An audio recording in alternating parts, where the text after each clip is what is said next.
नमस्कार। BSc IPF के श्रृंखला में आपका बहुत बहुत स्वागत करती हूँ। आज हम बात करेंगे पर्सनल फाइनेंस से जुड़े एक अलग विषय के बारे में, जो कि है आर्बिट्राज फंड।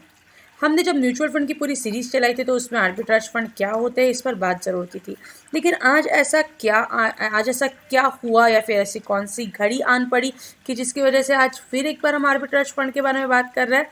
तो उसका आंसर बहुत ज़्यादा सिंपल है कि पिछले अगस्त महीने में हमने देखा होगा या फिर मार्च से हम देख रहे थे कि मार्केट बहुत ज़्यादा प्रेशर में था, क्योंकि अनसर्टनिटी थी। जैसे जैसे कोरोना की वैक्सीन आई, पहले अनाउंसमेंट हुआ, फिर वैक्सीन आई, हमारे देश में 1 करोड़ से ज़्यादा लोगों को वैक्सीनेशन हो चुका है। ऐसे में इकोनॉमी जब वापस स्थिर हो रही है या वापस अपने पटरी पर आ रही है, IMF और जो इंटरनेशनल एजेंसीज़ है वो जब कह रही है, तो ऐसे में बहुत सारे बड़े निवेशक या छोटे निवेशक भी अपना प्रॉफिट बुक करने की मानसिकता में है, और या फिर अपना पैसा कहीं ऐसी जगह पर स्विच करने की मानसिकता में है कि जहाँ पर रिटर्न्स कम मिले तो चलेगा, लेकिन पैसा सेफ रहेगा।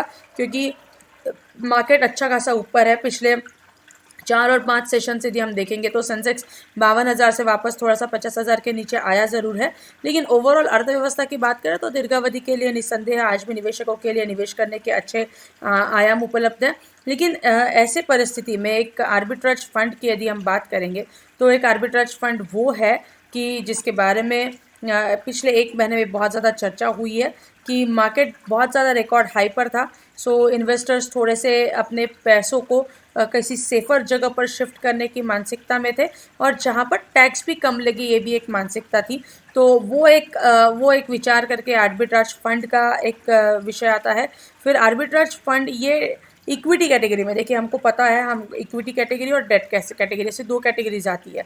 51% से ज़्यादा, 65% से ज़्यादा, ऐसे अलग अलग टर्मिनोलॉजी होती है। सो इक्विटी ओरिएंटेड जब स्कीम होती है तो इक्विटी ओरिएंटेड का टैक्सेशन अलग और डेट का टैक्सेशन अलग। टैक्सेशन भी कैसे होता है हम देखेंगे, लेकिन ओवरऑल एक इक्विटी का टैक्सेशन थोड़ा सा क्या कहते हैं उसको, ईजी लगता है निवेशकों को। सो वो भी एक विषय है कि एक तो सेफ़र साइड चाहिए, सेफ़र कोई एक जगह चाहिए, एक आयाम चाहिए, और दूसरा मतलब टैक्सेशन भी इक्विटी वाला चाहिए।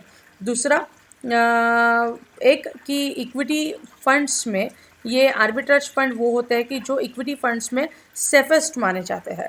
सो इक्विटी फंड्स में सेफेस्ट मानने वाला इक्विटी में भी बहुत अलग अलग है। मीन्स लाइक हम large cap, mid cap, small cap तो देखते हैं, फिर बैलेंस्ड है, मल्टी कैप है, सेक्टोरल फंड सबसे ऊपर होते हैं जो सबसे ज़्यादा रिस्की होते हैं।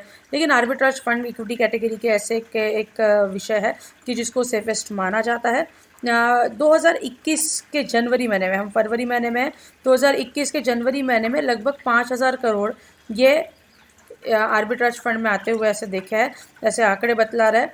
ये यूजुअली फाइनेंशियल प्लानर्स इसको सजेस्ट करते हैं कि एफिशिएंट टैक्स ट्रीटमेंट देने के लिए। अभी हमने बात करी कि जब हम टैक्सेशन की बात करते हैं तो आर्बिट्राज फंड में ऐसा होता है कि क्योंकि ये इक्विटी कैटेगरी का है और जब हम कंपैरिजन करते हैं इक्विटी और डेट का, तो कहीं ना कहीं एक मानसिकता हो जाती है कि नहीं, इक्विटी का टैक्सेशन थोड़ा सा सहूलियत दे जाता है। और दूसरी अहम चीज़ मतलब कि हम बोलते तो है कि सहूलियत दे जाता है, लेकिन क्वांटम, समय, ये सारी चीज़ें भी मद्देनज़र रखते हुए मतलब रखनी पड़ती है। जब भी कभी हम टैक्सेशन की बात करते हैं तो ऐसा हम बहुत ज़्यादा वेग में बात नहीं कर सकते कि ये अच्छा और ये बुरा। लेकिन ब्रॉडली अगर इक्विटी में रहना है, क्लाइंट का एपेटाइट है कि इक्विटी में ही जाना है, तो फाइनेंशियल प्लानर रिकमेंड करते हैं कि भैया आज की तारीख में मार्केट बहुत ऊपर है, एक सेफ चाहिए, अच्छा खासा रिटर्न बना चुके हैं। सो अभी एक सेफ चाहिए, थोड़ा सा साल भर देखते हैं क्या है क्या नहीं, मार्केट में हो सकता है अनसर्टनिटी रहे। तो उस परिप्रेक्ष्य में, उस परिस्थिति में वो पैसा इक्विटी के अलग फंड से निकालकर इक्विटी कैटेगरी में ही आर्बिट्राज फंड में डाला जाएगा, जो कि डेट से शायद थोड़ा सा ज़्यादा रिटर्न देगा। लेकिन बाकी इक्विटी फंड की तुलना में अगर सेफ्टी सिक्योरिटी की बात करेंगे तो वो सेफ रहेगा। अब ये होता क्या आर्बिट्राज फंड? म्यूचुअल फंड की जब सीरीज़ बनी थी तो उसमें आर्बिट्राज फंड के बारे में डिटेल में हमने चर्चा करी थी। इसमें एक विषय मतलब कैश और डेरिवेटिव्स के बीच की अपॉर्चुनिटी को खोजना। देखिए अब ये कब होता है, जब आर्बिट्राज फंड मार्केट में बहुत ज़्यादा वोलेटिलिटी रहती है।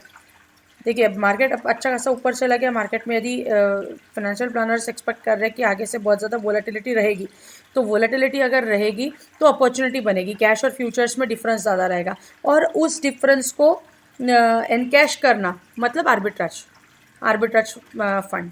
सो आर्बिट्राज फंड ये difference between cash and derivatives को एनकैश करता है। They are considered to be safer than debt funds.